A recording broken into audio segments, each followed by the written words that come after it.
Hi, this is Professor Stugard, and I'm going to try to help you guys with one of the questions from section 3.4 today. So what we're going to be looking at today is a application or a homework question that uses the empirical rule.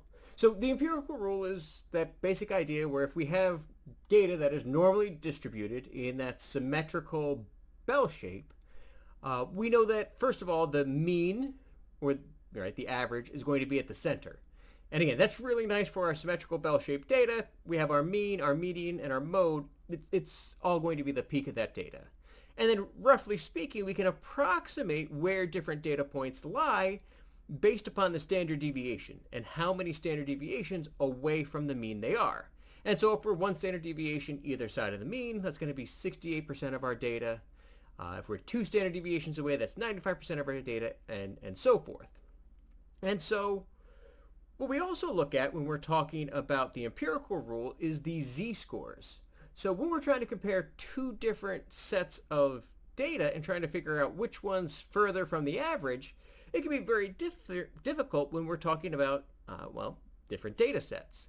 And the z-score is going to basically tell us how many standard deviations away from the mean we are. And it gives us kind of a nice standard for comparing relative distances. So the question that we're going to look at is the first question from section 3.4. And it says, suppose babies born after the gestation period from 32 to 35 weeks have a mean weight of 2,900 grams and a standard deviation of 600 grams, while babies born after a gestation period of 40 weeks have a mean weight of 3,500 grams and a standard deviation of 440 grams. If a 32-week gestation baby weighs 2,425 grams and a 41-week gestation baby weighs 3,025 grams, find the corresponding z-scores. Which baby weighs less relative to the gestation period?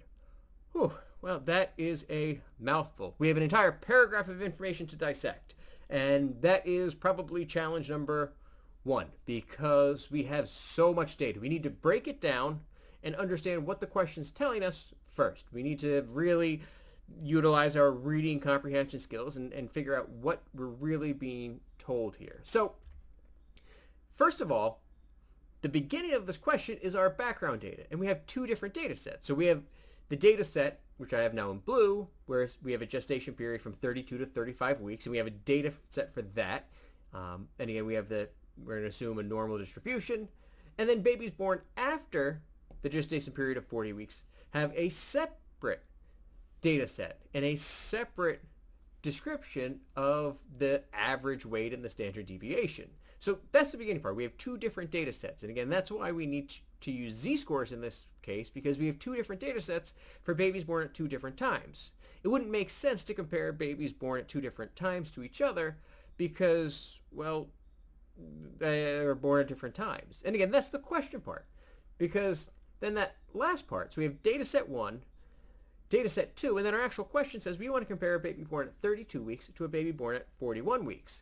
And obviously, we know that there's going to be a difference in weight based upon the fact that, well, one was in there, one that was baking in the oven there 9 weeks longer. So again, we're going to expect it to be bigger, obviously. But how much bigger than average, or in this case, how much smaller than average, is that going to be? So let's first set up data set number 1. So this data set number 1 is going to obviously refer to our 32-week gestation baby, right? That's the data set that falls into. And the 41-week gestation period is obviously going to fall into the second data set of over 40 weeks. So I'm going to actually set this up, and this part is not strictly necessary to complete this problem, but if you want to actually understand what's going on a little bit better, it's definitely going to help.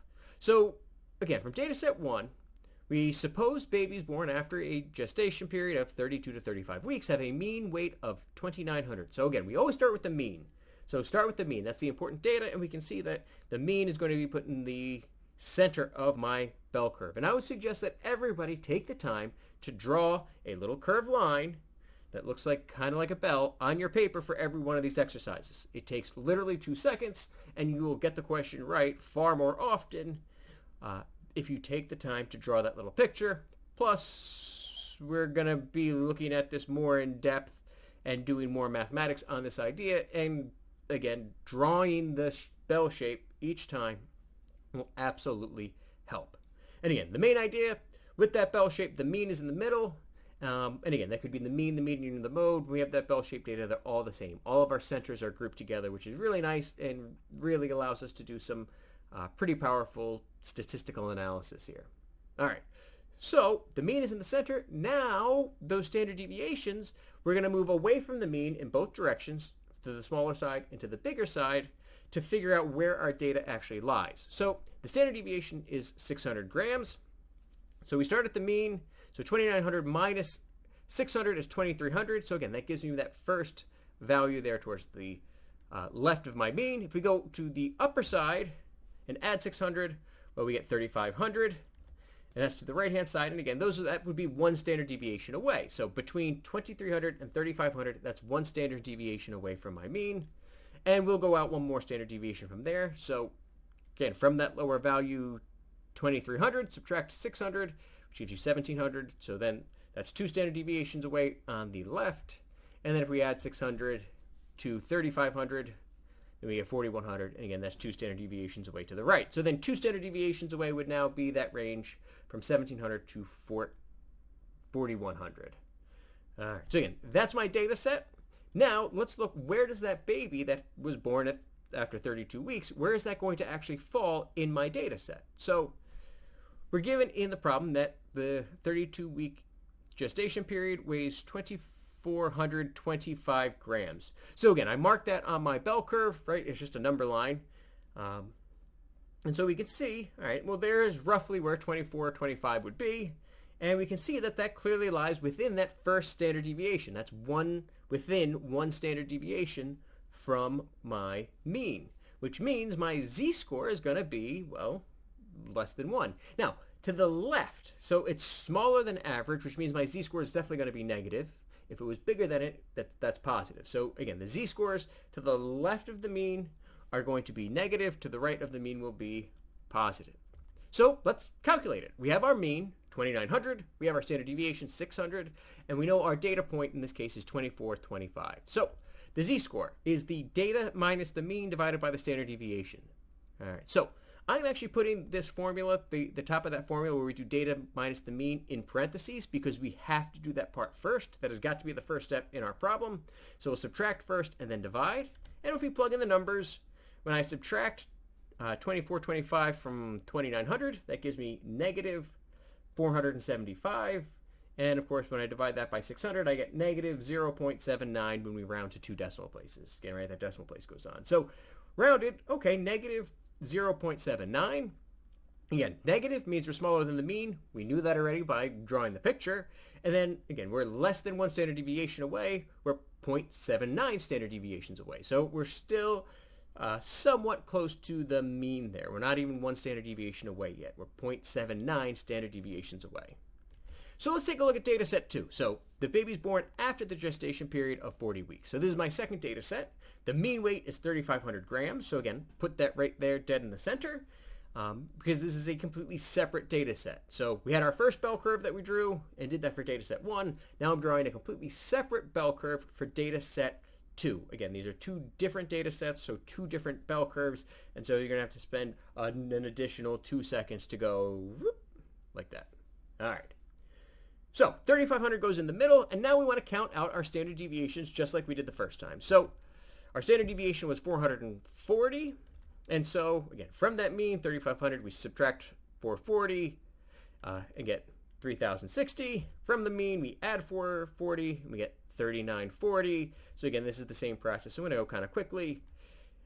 Again, from my 1 standard deviation out, I subtract 440 again. I get 2,620, and from my upper point, 3,940, I add 440 again and get, well, 4,380. So again, that's how I found all those values. I mark it on my bell curve. Again, those are really the only points we need at this point on our bell curve. And so again, that tells me that 1 standard deviation away would be between the 3,060 and the 3,940, and then 2 standard deviations away would be between 2,620 and 4,380. All right. Now, the data in the problem, we're told that a 41-week gestation period baby weighs 3,025. So just like before, let's find out where that lies on this particular bell curve. And we can see that, again, kind of as a number line here, that 3,025, well, that's to the left of my mean. So again, it's definitely smaller than average. And then we can also see that it actually lies outside that first standard deviation. It's definitely further away. It's outside that first standard deviation. So we're actually further away from the mean than we were in data set 1. So we're outside one standard deviation. And so, well, that's going to let us compare those relative scores. But let's actually figure out what the exact z-score is. We know it's going to be negative because it's smaller. We also know that it's got to be bigger than 1 because we're outside of that initial standard deviation. So all the data for baby number 2, the 41 weeks. So again, we know that the mean weight was 3,500, the standard deviation was 440, and our baby in question that we want to actually investigate is 3,025. So we calculate our z-score, same formula, plug in those numbers. Again, subtract first, and 3,025 minus 3,500 is negative 475, which that's the same distance away from the mean that baby 1 was. But my standard deviation is different, which means, again, the data is more closely grouped to the center, right? Smaller standard deviations means we're more clumped. Bigger standard deviation means we're more spread out. And when I divide this time by this standard deviation, which is 440, negative 475 divided by 440 gives me negative 1.08. So again, negative, we're to the left of my mean. We're smaller than my mean. And now 1.08, we're more than one standard deviation away. So we are further away from the mean than we were with baby 1. So when I compare this, right, just kind of bringing all my data together, baby 1, the 32 weeks, my z-score was negative 0.79. Baby 2, which was 41 weeks, my z-score was negative 1.08. And so that absolute value of the z-score for baby 2 is larger than the absolute value of the z-score for baby 1, right? So again, they're both smaller, right? They're both negative, so they're both to the left of the mean, which means, again, they're both, well, like I said, they're both smaller, they're both below the mean, but which one's further away? Well, baby 2. The 41 weeks is further away, which means that baby is relatively smaller. All right, so in a relative way, it is smaller than baby 1.